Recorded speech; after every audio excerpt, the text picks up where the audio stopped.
Now, Sierra Leone has one of the highest rates of female genital mutilation in Africa. The UN Children Fund, UNICEF, estimates that 90% of girls have been cut. Practice often takes place as part of an initiation into secret societies, but the government banned such practices in January this year. The country's First Lady, Fatima Maada, a strong advocate of girls' rights, talked about the issue with the BBC's Zuhura Yunus. When I talk about FGM, people tend to misconstrue my statement.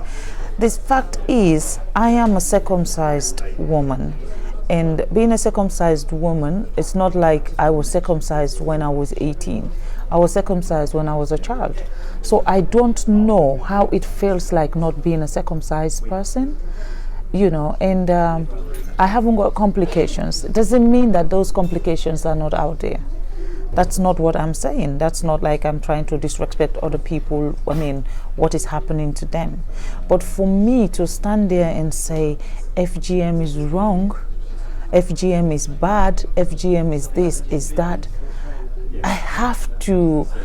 it's like you have to really believe it from your gut. But have you heard stories in your society of other people who've been highly affected by FGM? This is the problem. And Sierra Leone, they talk about it. They said this is happening, but no one has actually given me the proof. No one has given me the statistics to say this is what is going on, and that's the reason why we're saying this.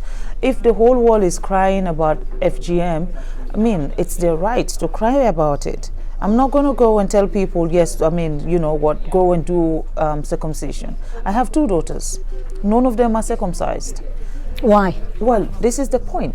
For me, it is not because I'm against circumcision. It's the fact that, for myself, I know even you take needles to inject my daughters, they scream, they cry, and I do not want to see my child cry. But surely, Lady Fatima, you're exposed enough, and I'm sure you've heard stories of extra bleeding. People have died because of FGM. I'm sure you've heard of that. Or do you necessarily want to have statistics first before you can fight against FGM? I have heard of all of those issues, but the gravity of it is in the way circumcision is done in Sierra Leone and the way it is done in other places are not the same.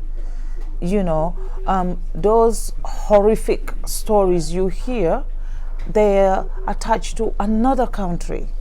I am not saying that circumcision in Sierra Leone should continue. But what I'm saying to people is the fact that when campaigners, when they go out and talk about circumcision, they also have to be honest. The government in Sierra Leone has already have an understanding with the people doing this that you cannot do it until the child is 18. And I am sure if we campaign on that platform to say the child has to be 18, when you are 18, there is no way on this planet Earth that at the age of 18 you will want to go and ask somebody to circumcise you. So why don't you just prohibit it altogether then? Well, I'm not the government.